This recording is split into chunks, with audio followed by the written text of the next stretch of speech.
Join the legacy of excellence at Little Flower Engineering Institute, Kalamassery, offering NCVT and ATP courses. Little Flower Engineering Institute, Kalamassery. AICCയുടെ പുനഃസംഘടന തുടങ്ങുകയാണ്. ഏറ്റവും പ്രധാനപ്പെട്ടത് general secretary സ്ഥാനത്തേക്ക് 4 പേരെയെങ്കിലും ശുപാർശ ചെയ്തേ മതിയാകൂ എന്നുള്ളതാണ്. അതായത് സംഘടനാ ചുമതലയുള്ള സെക്രട്ടറിമാരുടെ എണ്ണം വർദ്ധിപ്പിച്ചുകൊണ്ടുള്ള നീക്കമാണ് ഉണ്ടാകാൻ പോകുന്നത്. BJPയുടെ ദേശീയ അധ്യക്ഷ സ്ഥാനത്തേക്ക് പുതിയ ആൾ വന്നിട്ടില്ല. പുതിയ രീതിയിലുള്ള ഭാരവാഹികളുടെ പേരും ഉണ്ടായിട്ടില്ല. എന്നാൽ വിവിധ സംസ്ഥാനങ്ങളിൽ പ്രായം 50-ൽ താഴെയുള്ള നിരവധിയായ സംസ്ഥാന അധ്യക്ഷന്മാരെ ഇതിനോടകം തന്നെ നിയമിച്ചുകൊണ്ട് വിപ്ലവകരമായിട്ടുള്ള നീക്കമാണ് BJP നടത്തിക്കൊണ്ടിരിക്കുന്നത്. കോൺഗ്രസ് മുക്ത ഭാരതം എന്ന് പറഞ്ഞ് നിരവധി തവണയായി ബഹളം വെച്ചുകൊണ്ടിരിക്കുന്ന BJPക്ക് ആ സ്വപ്നം ഒരിക്കലും പൂവണിയാൻ സാധിക്കില്ല എന്ന് മനസ്സിലാക്കി കൊടുക്കുകയായിരുന്നു ഇന്ത്യ മുന്നണി എന്നത് ഒരിക്കലും അധികാരത്തിലേക്ക് വരുമെന്ന് മോഹിച്ച് ഉണ്ടാക്കിയതല്ല.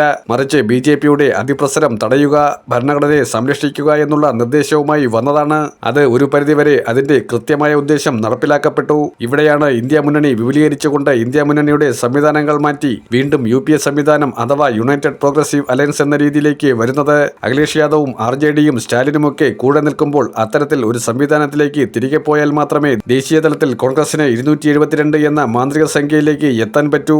ജാതി സെൻസസിന്റെ പേരിലും ഡീലിമിറ്റേഷൻ നടപടികളുടെ പേരിലും NRC നടപടികളുടെ പേരിലും വലിയ രീതിയിൽ തട്ടിപ്പ് നടത്തിക്കൊണ്ടിരിക്കുകയാണ് ഇലക്ഷൻ കമ്മീഷന്റെ സഹായത്തോടെ BJP.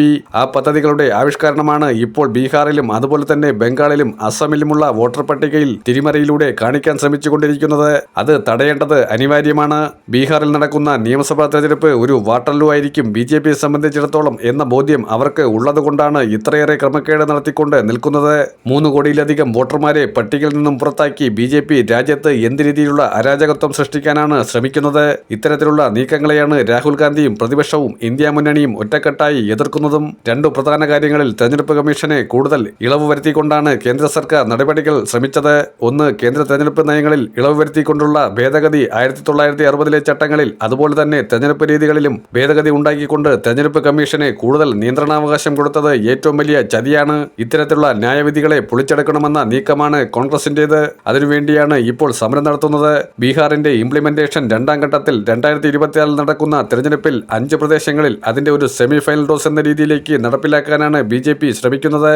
അതായത് ബീഹാറിൽ ഈ രീതിയിൽ തട്ടിപ്പ് വിജയിച്ചാൽ ബംഗാളിലും അസാമിലും എന്തിനധികം പറയുന്നു കേരളത്തിലും തമിഴ്നാട്ടിലും ഈ പ്ലാൻ നടപ്പിലാക്കി വിജയിപ്പിച്ച് കള്ളത്തരത്തിലൂടെ BJP അംഗങ്ങളുടെ എണ്ണം വർദ്ധിപ്പിക്കാം. ഈ കളിയാണ് ഇപ്പോൾ നടക്കുന്നത്.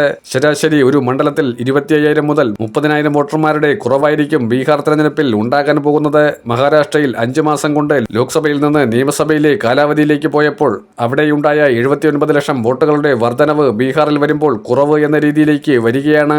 ഈ കള്ളക്കളി കയ്യോടെ പിടികൂടും മുമ്പേ ഇപ്പോൾ തെരഞ്ഞെടുപ്പ് കമ്മീഷൻ കളം മാറ്റി ചവിട്ടുകയാണ്.